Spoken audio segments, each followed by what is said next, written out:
Chapter 2. The earthquake came on a Tuesday. There were no tremors beforehand, nothing that might have warned me. I was in Italy when it happened. I travel frequently. I find it easiest to visit countries I know, and I used to go to Italy a lot, so I go back every now and then. Italy is a beautiful and dangerous country because it reminds me of my sister, Anna, who loved Italy even before she ever went there. Anna, who got herself Italian lessons on tape and listened to them so often that the tapes wore out. Anna, who saved assiduously for a Vespa and then careered around our hometown as if she were winding recklessly through the narrow alleyways of Rome. Italy reminds me of my sister, and of the way things used to be, before the darkness. I keep trying to drive away the thought of Anna, but it's sticky, like old-fashioned flypaper. Other dark thoughts get stuck to it. There's no stopping them. So it was off to Italy in spite of everything. For an entire week, I retreated to 3 spare rooms upstairs that I never use and named them Italy. I put on Italian music, watched Italian films, immersed myself in documentaries about the culture and customs of the country, leafed through coffee table books, and had delicacies from various regions of Italy delivered by caterers. And the wine. Oh, the wine! It almost made my Italy real. And now I'm walking through the alleyways of Rome in search of a particular restaurant. The city is muggy and hot, and I'm exhausted. Exhausted from battling against the current of tourists. Exhausted from warding off the advances of street hawkers.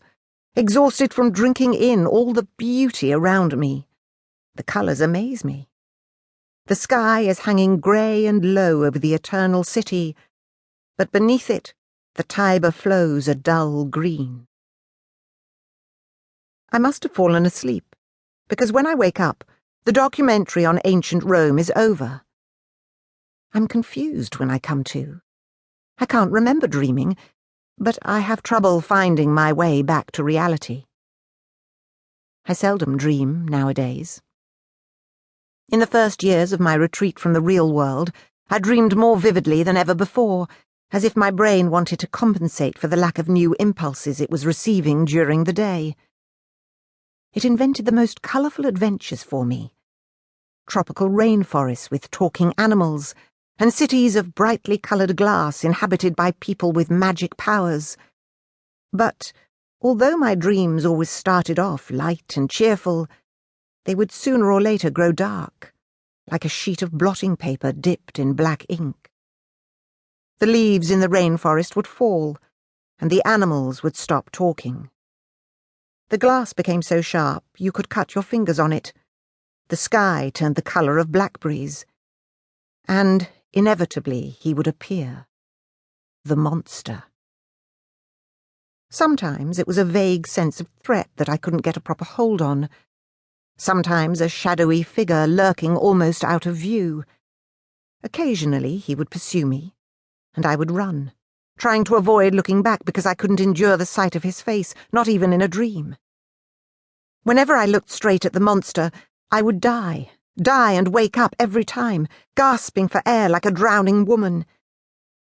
And in those first years, when the dreams were still coming, I had trouble driving away the thoughts that came at night and settled on my bed like crows. There was nothing I could do about them. No matter how painful the memories, I couldn't stop thinking of her in those moments. Thinking of my sister. No dream tonight. No monster.